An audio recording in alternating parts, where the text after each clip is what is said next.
And last but not least N baby.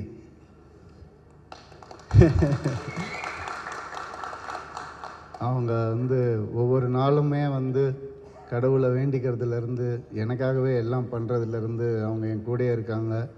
அவங்க வந்து இல்லைன்னா நான் இப்படி இருப்பேனான்னு தெரியல எனக்கு உண்மையாகவே. ஸோ மணி அடிக்குது பாருங்கள், கரெக்ட், பொய் சொல்லலை, உண்மையாகவே அடிக்குது. ஸோ அவங்க வந்து இன்றைக்கி எனக்காக தான் வந்திருக்காங்க. ஏன்னா அவங்க எல்லாருக்கும் சொல்லணும், அவங்கள முன்னாடி வச்சுட்டே சொல்லணும், அதுக்காக தான் கூப்பிட்டு வந்திருக்கேன். அண்டு கண்டிப்பாக ஒரு மிகப்பெரிய ஒரு பலம் எனக்கு. அவங்க எல்லாமே அவங்க தான், அப்படி தான் சொல்லணும் எனக்கு. ஸோ தேங்க்யூ சொல்லணுமா? தேவையில்லையா? சரி சொல்லிடுறேன்.